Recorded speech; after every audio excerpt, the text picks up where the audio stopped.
반갑습니다. 오늘은 지난 시간에 이어서 결혼 장애 요소의 두 번째 시간, 개인적 장애 요소.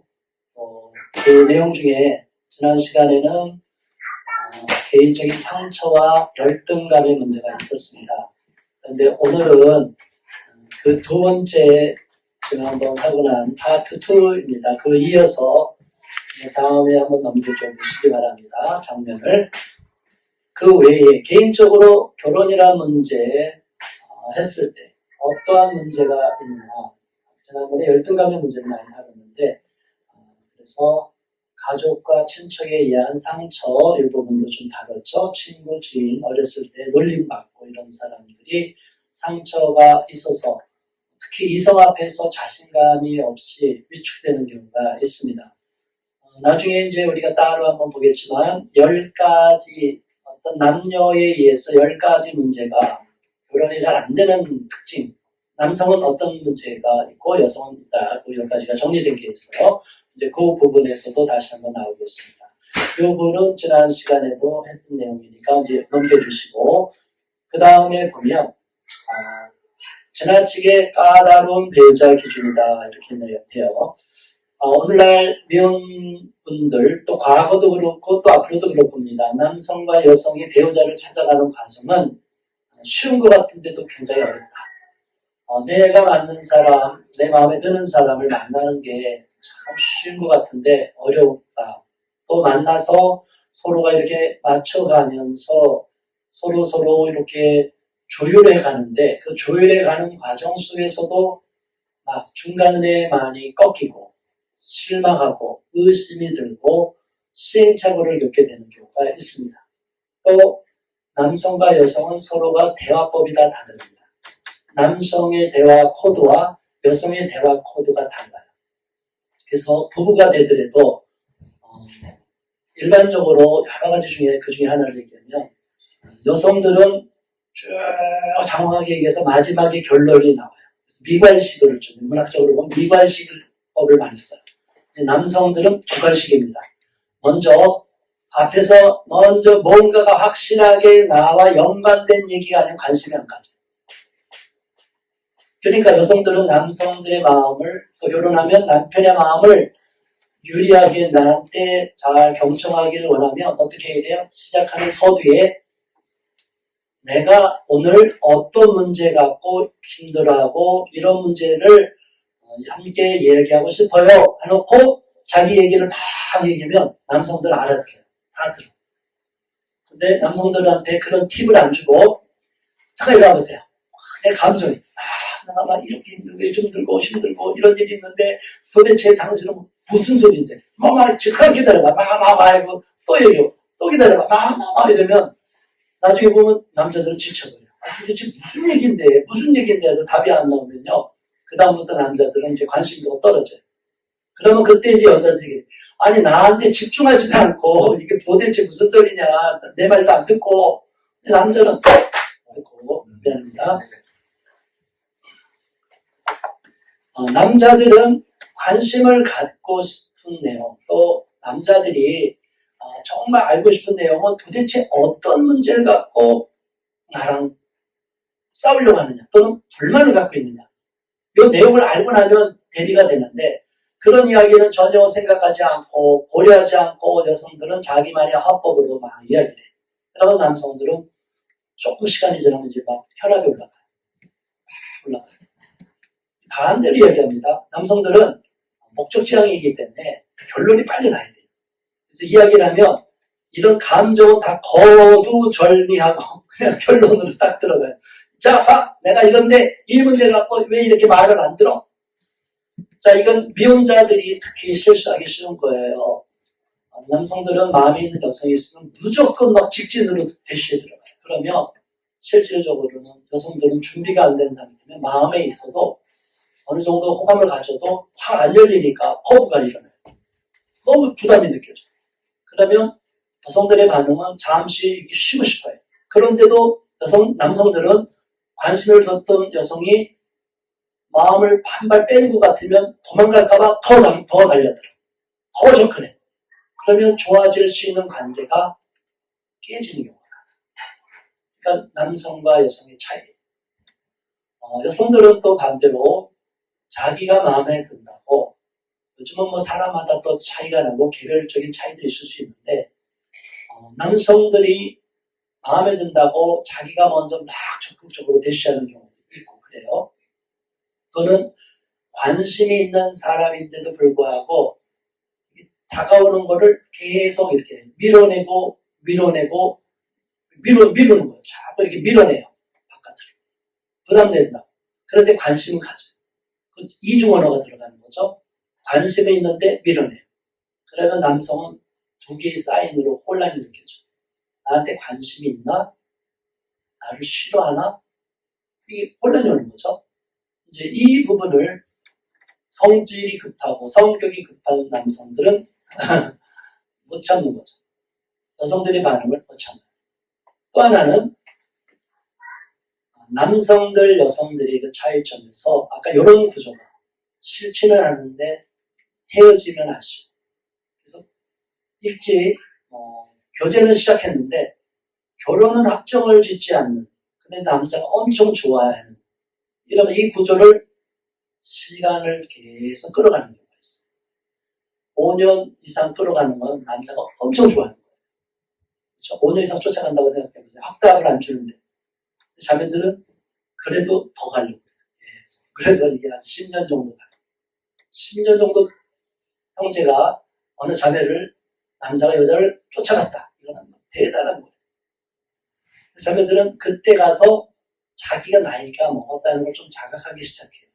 이 형제랑 그러면 좀 교제하고 결혼할까? 뭐 이렇게 좀 할까? 이제 그때부터 마음을 먹기 시작해요. 실제 사례예요. 10년이 넘은 자매인데 저한테 충격을 받았다고 이제 상담이 들어온 거예요. 목사님 떠났어요. 아파요. 어떻게 반응했어요? 예, 그렇게 반응했어요. 그럼 남자는 마지막에 인사가 뭐냐? 그때 남자가 진짜 그 자매를 좋아했던 남자라면 이런 멋있는 말을 하고 떠나요. 나보다 더 좋은 사람 만나. 그래 놓고 아름답게 헤어져. 참 그건 멋있는 사람이에요. 근데 여자들은 그 말 뜻도 못 알아들어. 그때 가면 얼른 깨닫고 무슨 소리야? 어디가? 이렇게 딱 잡아야 되는데 그때 가도 정신이 아직 안 오는 거예요. 나보다 더 좋은 사람 만나서 하라고? 아니 그거 또 의뢰하는 소리지. 그리고 지나고 나서 얼마 있으면 청첩장이 날라오든가 이미 결혼했다는 소리가 들려요. 그러면 이제 여성 혼자가 충격을 받는 거죠. 아니 무슨 소리야? 나는 이제 그 형제랑 좀 긍정적으로 생각을 했는데 무슨 소리야? 내가 표현은 안 했지만 그래도 계속 만났잖아. 만났으면 내가 좋아하는 거 몰라? 남자는 바보야. 막 이렇게 얘기를 해요. 남자가 바보가 아니라 여자가 바보고 또 남자도 바보야. 똑같이 바보야. 한 사람만 똑똑하면 알아요. 그렇게 뜸을 들이는 여성이라 하더라도 남성이 그때 어느 시점에 가서 한번 흔들어 놓으면 강하게 대시고 확 흔들어 놓고 끝점을 볼 듯이 충격을 줘서 도대체 저 사람이 왜 갑자기 저런 이상한 행동을 하지 하고 깊이 한번 숙고하게 되면 나 진짜 좋아했나? 이렇게 해서 여자가 돌아설 수 있는데 대부분 그런 형제들은 너무 좋아하고 성격이 조금 소심하고 이런 스타일이니까 그렇게 오래가는 구조가 이제 서로가 연결이 되는 거예요. 제가 볼 때는 그런 안타까운 구조는 지금까지 봐도 너무 속상합니다. 뒤늦게 후회하는 경우는 누가 더 후회를 많이 했나? 자매들이 후회를 많이 했나? 그 시간 동안 20대 후반부터 시작하면 어떻게 돼요? 10년 지나면 30대 후반. 30대 초반부터 시작하면 40대로 넘어가요. 그 10년 이상 이런 관계를 끌어간다는 건 보통이 아니죠. 그런데 여성이 100% 확정을 안 해주니까 남성이 기다리고 다가가다가 탁 지쳐버리는 때가. 자, 이런 문제를 어떻게 할 것이냐. 안타깝습니다. 나름대로 내 이상형에는 안 맞으니까 이렇게 오래 갔을 거예요, 여성들도. 그렇죠? 아니, 그런 구조라면, 이 형제가, 이 남자가 내가 100% 마음에 드는 남자는 아닌데, 이거 어떻게 할 것이냐. 자, 이 부분을 놓고 우리가 점점 생각을 고민을 많이 해요. 혹시 저 화면이, 자, 이제 화면이 좀 바뀌었죠? 그래서 어느 사람들이든지 이상형이라고 싶을 때는 그래도 마음이 쉽게 열리는데 아직은 이상형 같지는 않다 싶으면 좀 시간을 들여요. 특히 이제 여성들은 뜸을 들인다.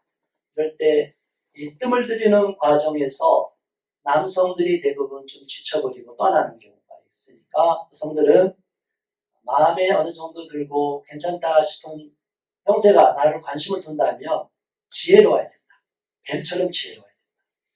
팁을 하나 꼭 주면 남자 안 도망가요. 이렇게 마음에 있는 좋아하는 마음은 있다는 것을 보여주면서 조금 아직은 조금 더 기다려주면 어떨까? 글쎄 아직은 이러면서 자꾸 이렇게 뜸을 들여도 내가 당신을 관심을 갖고 좋아한다. 이 마음은 항상 연결해줘야 돼. 근데 이 마음은 확정을 안 줘줘. 이렇게까지 얘기하면 남성이 완전히 자기가 결혼할 사람인 것처럼 오해할까봐 그런 얘기도 안 해주면 아예 남성들은 다가갈 때 오랫동안 투자한 그 에너지와 시간이 그냥 헛될 거라는 생각이 들어서 마음이 이제 지쳐가요. 포기해가요. 여성들은 항상 교제가 들어가면 어느 형제랑 관심을 가지고 나는 아직 100%는 아니지만 계속 다가온다. 그럴 때 어느 정도 싫지가 않으면 관심을 갖고 있다. 좋게 보고 있다는 그 사인을 자꾸 줘야 돼요. 그래야 여성의 그런 반응에도 계속 기다려줄 수가 있습니다. 자, 우리는 이런 환상적인 커플로 다 맺어지는 것 같지만 실제로는 그렇게 환상적인 커플은 아니다. 환상 커플 신드롬으로 빠져 있어도 안 되고 또 자기 나름대로의 이상형에만 집착하면 안 된다. 그래서 제가 쓴 칼럼 중에 하나가 이상형이냐 적합형이냐라는 칼럼이 있어요. 이상형은 자신의 기준으로 봐서 보는 선택 기준. 내 시각에서만 보는 것은 이상형이에요. 적합형은 쌍방과 제3자적인 시각에서 보는 게 적합형. 나한테 종합적으로 하나하나를 쭉 고려해 보니까 둘이 서로 적합한 커플 같다, 어울리는 커플 같다라고 보는 건데 일반적으로 결혼하는 데 있어서 많은 사람들이 배우자를 선택하는 데 있어서 젊은 청년들은 더 말할 것도 없죠. 더 유난하게 그런 자기 나름대로 이상형에만 집착해. 그런데 실제로 그 이상형이 나한테 맞느냐 안 맞느냐 상관이 없어요. 한번 필이 꽂히면 끝나는 거야. 느낌이 좋으니까 끝까지 가는 거야. 느낌은 좋은데 안 맞는 커플도 있을 수 있고 내가 이상형으로 봤는데 그 이상형을 못 감당하는 경우가 있어요. 하나 예를 들면 이런 케이스입니다. 연예인들끼리 결혼하는 것도 있고 또 연예인이 일반인이랑 결혼하는 경우가 있어요. 그런데 다 잘 살 수도 있지만 중간에 헤어지는 경우는 이런 케이스일 거예요. 예를 들면 배우자가 연예인도 너무 유명해. 어디 가든지 다 그냥 막 인기몰이를 해. 그러면 자기가 그걸 감당할 수 있을 만큼 나도 좋아. 우리 남편, 우리 아내, 내 아내 너무 인기 좋아서 좋아. 이러면 상관이 없는데 이제 거기에 불안함이 느껴지고 뺏기는 거 아니야? 이러다가 얼마 있다 도망가는 거 아니야? 선녀 남고처럼 그냥 옷을 숨기고 절대로 놓치면 안 되지. 이런 불안함이 오면 이제 문제가 돼. 제가 지난번에 그랬죠? 남성과 여성 서로 커플이 한쪽이 너무 좋은 조건이고 아니라고 하면 열등감이 생긴다. 이 사람의. 또 반대로 거꾸로 이렇게 내려와서 자기보다 너무 형편없는데 어쩔 수 없이 상황에 쫓겨서 급하게 결혼했어. 해외로 나가야 되니까 나 빨리 결혼해야 된다 해서 그러면 환경에 맞춰서 결혼하면 나중에 후회가 되면 이 사람 마음속에 분노의 감정이 생깁니다. 실망 정도가 아니라 남녀 관계에는 분노의 감정이 생긴대요. 이게 이제 한 사람들의 상담 데이터예요. 통계 자료. 우리나라뿐이 아니라 외국에도 그렇다. 그러니까 이거는 남녀 공통이에요. 남녀 차이는 언어와 문화와 달리 아주 이슬람 문화 외에는 일반적인 경우는 비슷한 이런 심리 구조를 갖고 있다. 그래서 아내와 남편이 충분히 내가 내 품 안에서 머물 수 있는 사람이야 라고 생각하는 게 좋아요. 이해가 되시죠? 근데 저 사람과 결혼하면 또 언제 뺏길지 몰라. 딴 사람이 채갈지 몰라. 이런 마음이 있으면 돼야 안 돼. 그런 마음이 있어. 그런 사람과 결혼하면 안 돼. 정말 우리 마음속에 이 정도야 내가 감당할 수 있지. 제 경험입니다. 제가 일본에 가서 마지막으로 확인을 받기 위해서 갔죠. 현해탄을 각오를 하고 제가 갔습니다. 그리고 전시회도 끝나고 제 아내가 출석하는 목사님을 만나러 그분이 식사를 대접한다고 해서 저희를 불렀어요. 그분은 듣기로는 공부 많이 하고 지금 서울대 나오시고 박사과정까지 일본에서 있으시다가 신학으로 해서 일본어도 잘하시고 일본에서 목회를 또 잘하시는 분이었어요. 일본어 설교도 하고 우리 말도. 나이는 저랑 동갑인데 인물도 아주 좋으시고 그러니까 아주 훌륭하신 분이죠. 근데 그분이 저랑 이렇게 식사를 하면서 전혀 생각도 안 했는데 갑자기 돌직구를 날렸어요. 제 아내가 그 당시는 일본에서 조금 알려진 도예 쪽으로 일본에서는 인간문화재 밑에서 사사했고 또 박사과정까지 거의 마쳤기 때문에 굉장히 게이다이라고 하면 알아지게 되니까 거기서 하니까 상당히 일본에서 높이 평가하는데 나중에 보니까 신문에도 막 나고 막 그랬더라고요. 저는 몰랐죠. 어쨌든 그랬는데 감당할 수 있겠습니까? 어울린다고 생각하십니까? 이렇게 묻는 거예요. 그 당시 제가 전도사인데 전도사님, 박 박사님이 어울린다고 생각하십니까? 제가 그분의 눈을 딱 보면서 of course, 물론입니다. 당연히 어울리죠. 근데 그분이 이래갖고 다른 제 눈치를 봤어요. 나중에 지금 우리를 많이 기도해 주시고 연결이 되는데 제 마음속에는 제 아내가 하나님께서 주시는 짝이다. 확신이 왔고 직접 보고 서로가 마음도 맞았고 그랬는데 주변에서 따지고 조건 따지고 이거 따지면 저는 앞뒤도 안 보는 스타일이니까 이 사람이면 제가 감당할 수 있고 하나님이 주신 짝이라고 믿습니다. 그리고 저랑 어울린다고 봅니다. 감당할 수 있습니다. 이런 얘기를 당당하게 했어요. 저는 아무것도 없지만 마음에 하나 당당함은 있어요. 어떤 벽이 있으면 저 넘고 싶은 넘어도 된다 이런 마음도 있고 그래서 그 목사님이 그 이후로 제 아내가 오히려 목회자 사모가 되는 걸 두려워하고 안 좋게 그렇게 열심히 공부해도 사모가 되면 그거 다 사장이 된다. 주변에서 반대하는 사람들 얘기를 많이 들었는데 오히려 그 목사님은 목회자 사모되는 것도 괜찮다. 이 긍정적인 이야기 해주셨어요.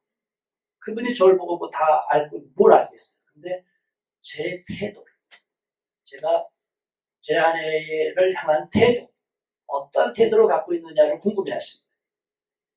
그런 질문을 던졌을 때 얼버무리거나 잘 모르겠거나 글쎄요라든가 이런 식으로 답변을 제가 했으면 다시 기도 더 해보시고 생각 더 해봐라 이렇게 할 텐데 그래도 긍정적인 피드백을 주셨어요. 긍정적으로 기도해요. 그러니까 남성들은 좀 긍정적으로 자신감을 갖고 가는 게 중요하고 정말 이 정도 사람이라면 내가 책임을 질 수 있겠다. 내 아내로 여성도 마찬가지죠. 이 정도 사람이라면 내 남편으로 충분히 감당할 수 있겠다. 그러면 자신감을 주변에도 알리면 주변의 시선들은 막 거품이 올라오고 부정적이겠지만요. 가만히 두면 거품은 꺼지게 돼 있어요. 이해가 되죠? 근데 거품이 일어나는데 같이 움직이면 거품이 더 커져. 간단합니다. 그냥 가만히 두세요. 그리고 두 사람끼리만 신뢰관계를 더 계속 쌓아가면 됩니다. 다만 두 사람의 신뢰관계를 쌓아가는 데 있어서 태도의 문제나 남녀 차이로 인해서 미숙한 부분이 나타날 수 있기 때문에 그런 거는 조금씩 수정해가면서 팁을 배워가면서 고쳐가면 됩니다. 그리고 배우자 조건 리스트업을 하라고 해서 넣고 빼고 넣고 빼라고 쭉 이렇게 얘기해요. 처음에는 결혼기도 노트 쓰라고 그러면 몇 시까지 쓰는 사람이 있어요. 지금까지 가장 많이 쓰는 자매가 140명까지 써봤어요. 눈썹에 그거 이거까지 막 다 써봤어요. 너무 재밌어요. 뭐가 있나 해봤더니 별 얘기가 다 있어요. 무슨 어쩌고 스타일은 어쩌고 뭐부터 그냥 뭐 자기가 생각나는 걸 다 적은 거예요. 자, 여러분 하나님이 짝을 쪄주려고 그러고 배우자를 선택하려고 그러는데 이렇게 가지수가 많으면 하나님 맞춰줄 수 있을까요? 없을까요? 이거는 불가능한 거예요. 그래서 결혼 기도 노트를 주기적으로 쭉쭉 써가면서 커플이 되면은 4가지를 체크하면 됩니다. 아직 커플이 되지 않은 상태에서 자기의 그 이상 배우자의 기준을 어느 정도 세팅을 하려면 마음 놓고 썼던 그 리스트를 계속 업다운 시켜서 계속 넣고 빼고 해갖고 하나씩 추려가야 돼. 정리를 시켜가야 돼. 불필요하다 싶은 거는 과감하게 버리고 터무니없이 항목의 기준이 높으면 낮추고 그래서 자신에게 맞는 높이로 눈높이로 자신을 통찰해가면서 자기랑 세팅을 시켜야 돼. 누구랑 비교해서 막 보면 그거 자기가 아니에요. 영화를 보면 사람들이 다 자기 영화 주인공이 된 것처럼 거기에 주인공의 상대 파트너에다가 마음을 둬요. 그거는 전혀 안 맞는 얘기죠. 나한테 맞는 수준에서 나와 어울리는 옷을 우리가 입어야 되듯이 나의 기준에서 이렇게 쭉 세팅을 시키는 게 좋습니다. 그래야 미혼자들이 실수하죠. 그렇게 해서 쭉쭉 가져서 아무리 못해도 10가지 아래로 가지수가 좀 줄어들어야 돼요. 근데 어느 분은 내가 20가지 기도 제목했는데 다 응답받았다. 그게 간증으로는 좋은데요. 아닐 수도 있어요. 그런 간증을 듣고 나도 하나님 그 사람이 20가지는 다 버린 상태에서 정리된 상태에서 20가지잖아요. 그렇죠? 그런데 일반 싱글들은 20가지? 그러면 큰 줄기로 20가지를 잡아요. 그럼 이 큰 줄기를 막 10가지 이상 잡아도 이게 하나하나가 막 어려운 건데 너무 높은 기준으로 자기 욕심껏 구하면 거기에는 응답이 안 나요. 그러다가 어느 순간에 교제가 시작이 됩니다. 교제가 되면 그 다음부터 4가지 기준을 갖고 체크하면 결혼 주기표를 이렇게 작성할 수 있어요. 첫 번째, 기준점을 말하는 거예요. 좋은 점, 상대방의 좋은 점, 장점 이렇게 쭉 적었어요. 두 번째는 단점, 이 부분 아무래도 걸려. 내가 봐도 이거 좀 아닌 것 같아. 뭐 이상해. 그러면 이거는 뭔지 궁금해. 알아봐야 되겠어. 이런 거. 세 번째는 내 마음속에 마음의 상대방에 대한 만족. 점수를 매깁니다. 1부터 100점까지 매길 수 있지만 0부터 10까지, 1부터 10점까지 10점 만점을 뒀을 때 오늘 이 사람을 만났는데 내가 몇 점을 줄 수 있어? 이해가 되시죠? 딱 점수를 주는 거예요. 그래서 7점부터 시작하는 사람이 있고 9점부터 시작하는 사람이 있고 어떤 경우는 아예 별론데 억지로 만나는 것 같다. 내가 떠밀려서 3점부터 시작할 수도 있어요. 그건 상관이 없어요. 출발은 상관이 없습니다. 자, 일단 어느 미혼자들이 홀로 기도하다가 어느 순간 소개를 받거나 자연스럽게 만나서 이제 교제가 들어가면 만나는 예전에 싱글일 때는 일주일 단위로 또 아주 좀 나이가 좀 더 젊은 사람은 뭐 한 달 단위로 이렇게 주기적으로 체크하면 그게 정리가 돼요. 그런데 교제가 들어가는 상태에서는 어떻게 하냐? 언제 그 다음에 이걸 체크를 해서 결혼 기도노트를 써야 됩니다. 매일 만나는 날마다 써요. 매번. 쭉 만나다가 안 나오면 또 있다가 매일 만나다가 매일 쓰고 인터벌이 불규칙하더라도 만날 때마다 계속 이걸 체크하시고 4가지 기준점. 그러면 상대방에 대한 처음에는 모르는데 5점, 7점, 6점, 4점, 5점 이렇게 점수표가 있죠. 좌표가 나와요.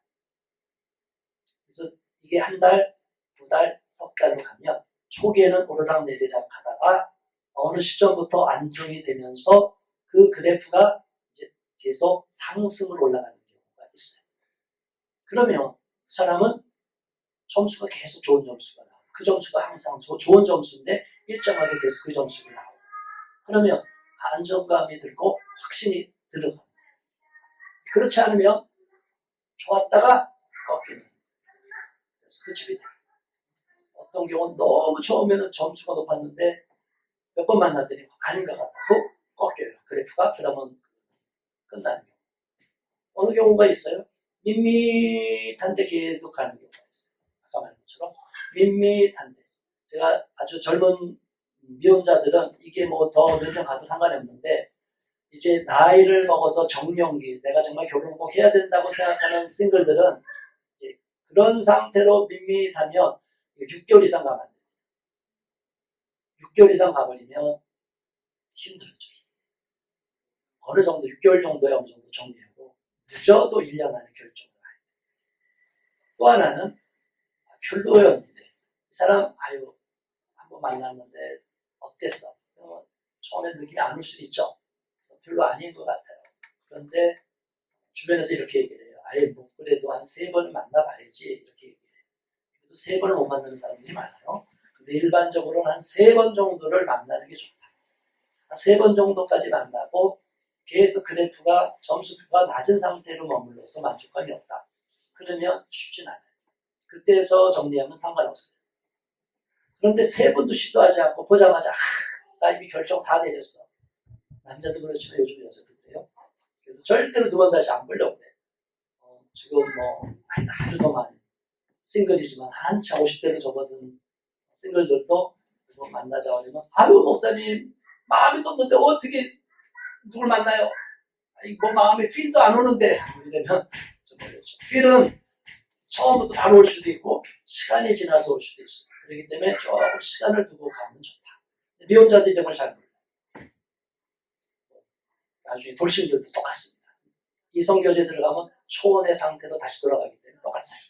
자, 그런 상태에서 낮은 상태로 점수를 낮았다가 어느 순간 저 사람에게 저런 모습이 있었나?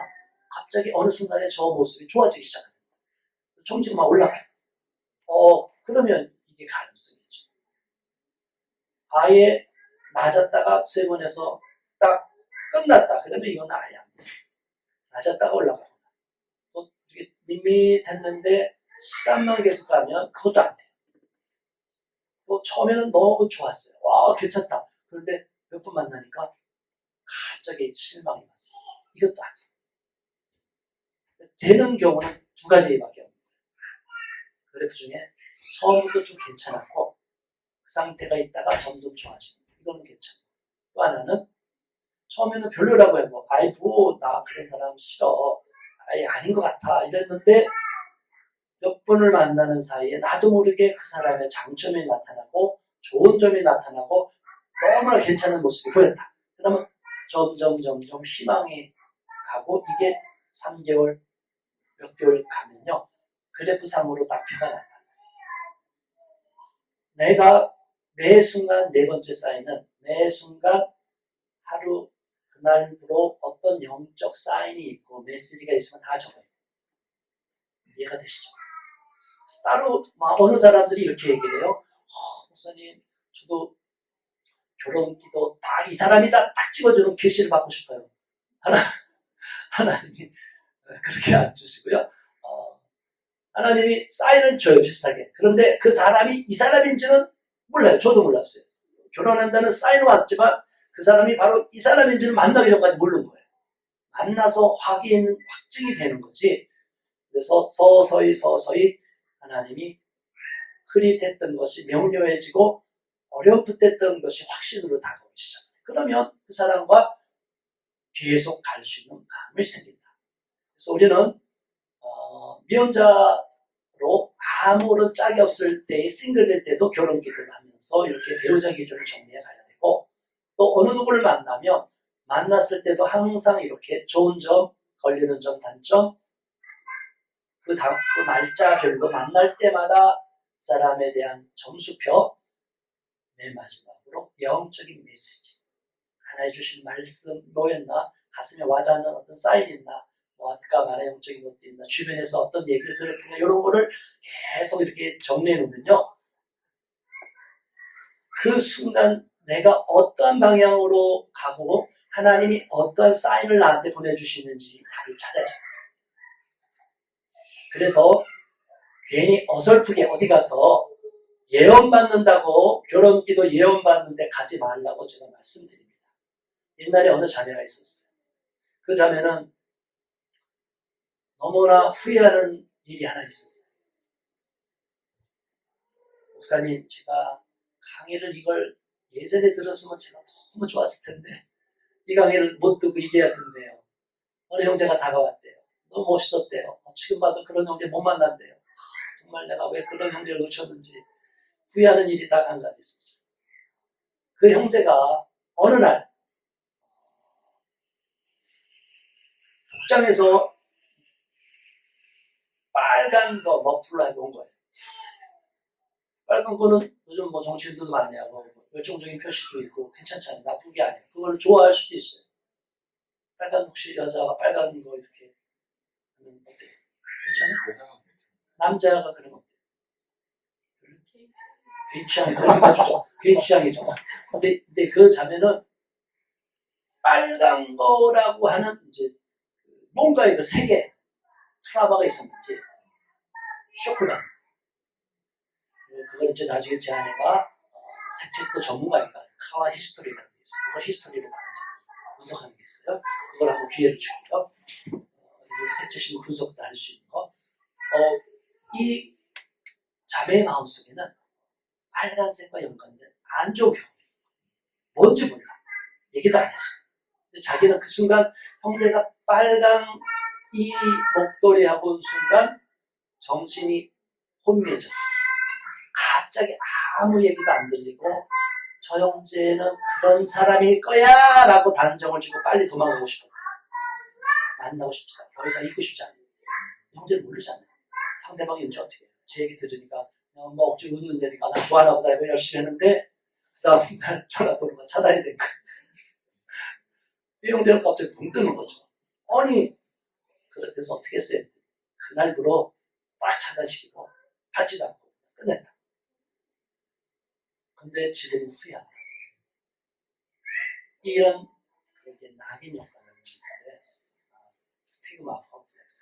이 과거에 안 좋은 기억들이 딱 찍힌 게 있어요. 이거를 제가 그랬잖아요. 어떤 상처든지 풀어버리고 관계를 풀고 용서하고 이런 마음으로 과정을 가서 내가 옛날에 실수도 있었겠지 이렇게 인정해주면서 가면 좋은데 이거를 극복 못한 사람들은 이성에게 받은 어떤 상처 그런 빨간색과 연관된 어떤 안 좋은 이미지가 있다면 거기에 대해서 빨강만 비슷하게 오면 적색 경보가 나오면서 싹 도망가 버립니다. 그러니까 빨간 것을 의외로 좋아하는 사람도 있을 수 있고요. 빨간 거, 목도리 뭐 그런 거 할 수 있는 거잖아요. 그렇죠? 근데 그런 자연스러운 것을 이 자매는 수용이 안 되는 거죠. 너무 안타까운 거죠. 인기도 있었던 자매인데 결혼이 안 되고 또 그런 형제를 만나서 좀 나이가 먹어도 기회가 왔는데 그 기회를 자기가 놓쳐버렸어요. 그걸 몇 년 지나서 세미나에 와서 깨닫고 많이 후회를 했어요. 회개하고 새 출발하면 된다. 그래도 얼마든지 소망을 갖고 기도하면 그런 것을 없애버리고 하면 된다. 그런데 이제 많은 사람들의 마음속에 그러한 시련의 상처, 후유증, 원치 않는 이별, 질려버린 이별, 데이트 폭력. 그래서 이제 데이트 폭력이라는 것도 그렇고 내가 저 사람을 원하는데 상대방이 나를 싫어해서 떠나가는 것이 원치 않는 이별이에요. 그걸 시련이라고 하죠. 시련의 아픔, 그걸 극복하는 것은 굉장히 어렵습니다. 짝사랑을 한 사람도 해당이 돼요. 제가 보니까 지금까지 상담한 자매들 중에 상당수가 아주 많지는 않지만 일방적으로 짝사랑했는데도 상처를 극복을 못해갖고 결혼이 됩니다. 그 형제도 좋아했습니까? 아니요, 나가 좋았어요. 자기 혼자가 좋아해놓고 상대방이 떠났는데 그거를 막 나를 버리고 떠났다는 상실감, 상처를 받아갖고 정말 제가 이런 걸 보면 마음이 아파요. 그나마 제가 이렇게 치료해줘서 그 사람은 이제 결혼했었거든요. 그러면 이런 부분을 혼자서만 끙끙대다 보면 이 시간이 많은 기회와 가능성이 와도 다 밀어내요. 다 밀어내요. 소용이 없는 거예요. 남의 얘기. 너무 안타까운 거예요. 그래서 이 성교제라는 게 참 미묘하다.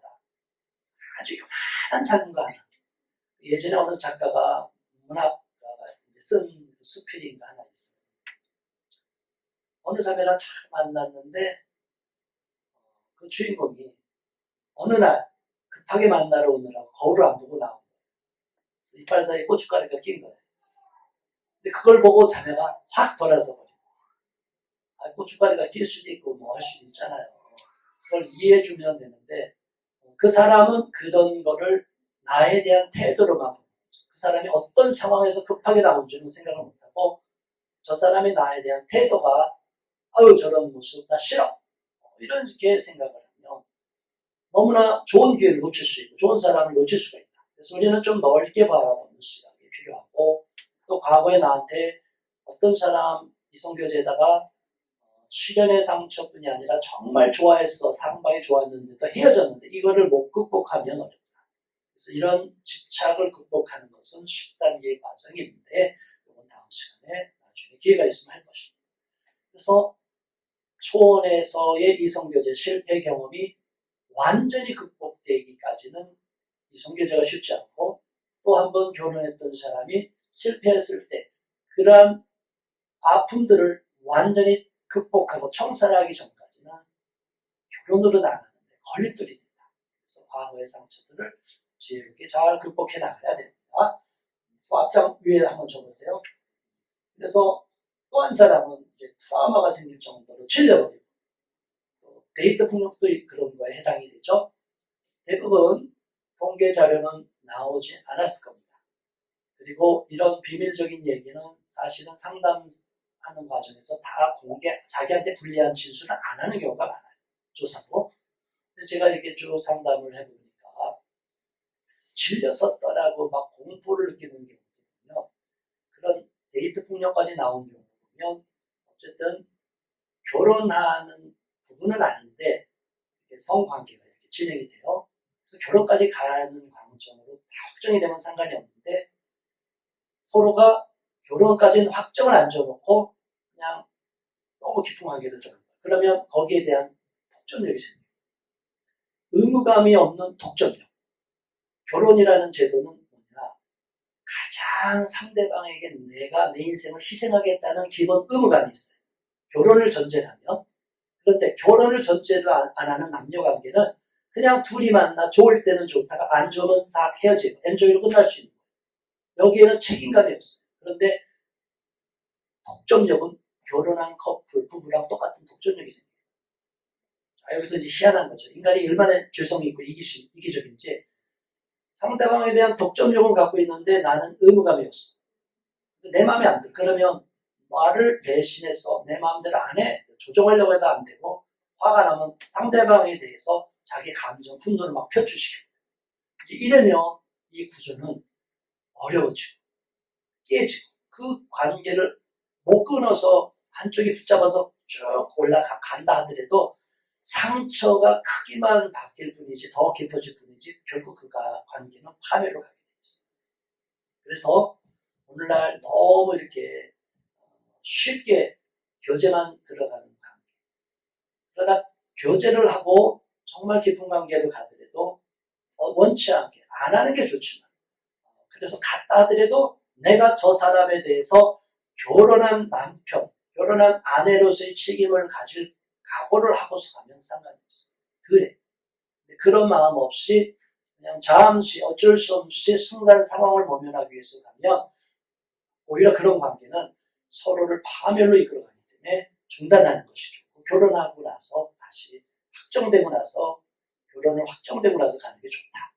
그런데 이미 결혼을 확정이 됐다면 또 그렇게 본인들이 어쨌든 상황이 그런 관계로 갖고 교회를 다시 나왔든 어떤 상황이 됐든지 그러면 그런 경우는 조금 더 다르지만 일단은 성경적인 결혼의 원리는 서로가 이런 독점 구조가 생길 수 있고 서로 거기가 상대방을 지켜주는 데 있어서 책임성의 문제도 있기 때문에 가능하면 좀 절제하고 안 하는 것이 좋다.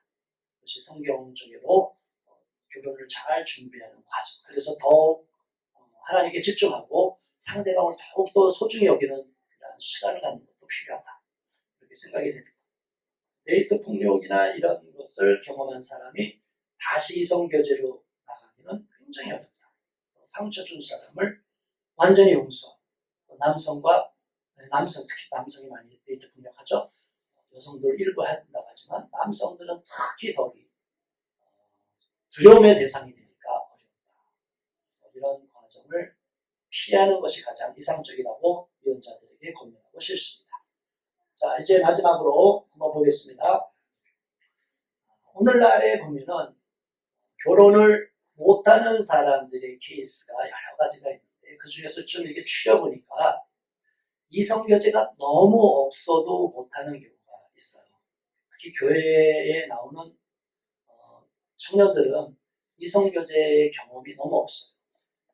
그리고 같이 청년부 활동을 많이 했음에도 불구하고 그 안에서도 자연스럽게 교제해서 결혼하는 경우도 있지만 상당수는 아예 교제다운 교제를 못하게끔 차단이 되어 있는 상황.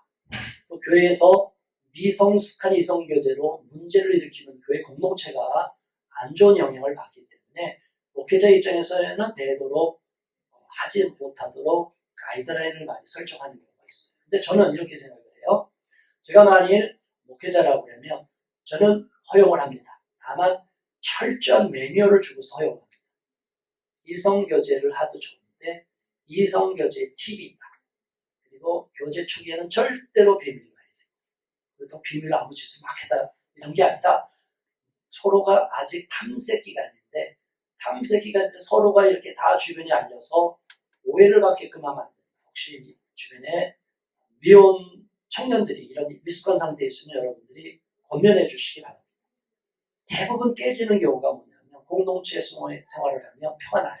표가 안 나게끔 해야 되는데 표가 안 났음에도 불구하고 어떤 사람은 주변에 너만 알려줄게. 이렇게 그러면 너만 알려줄게가 계속 가요. 너만 알려줄게. 그러면 이게 주변에 한 바퀴 돌아요. 그럼 너만 알려줄게 하는 얘기가 다 이제 공론화가 돼요. 그러다가 조금만 문제가 되면 문제가 돼요. 또는 이 관계가 확정되고 아직 안정기를 접어들지 않았는데 이 사람을 관심 있는 어떤 사람이 그 얘기를 들으면 중간에 초를 칩니다. 반대, 부정적인 메시지를 퍼뜨려요. 그러면 둘이 잘 될 수 있는 사람들이 깨져요. 그러니까 이건 미성숙함 때문에 교제가 깨지는 케이스. 이런 걸 가르쳐줘야 되는데 가르쳐주는 분들이 없고 목회자들 중에서 이런 걸 잘 팁을 가져가시는 목사님들은 그런 청년분들 중에서도 많이 커플이 나와요. 잘 관리해줘야 돼요. 이걸 모르면 잘못해서 잘못 허용했다가 어지러워지고 스캔들이 막 터지고 또 아예 이거 방지해야지 그래서 철저히 막아버리면 이제 이게 또 너무 힘들어.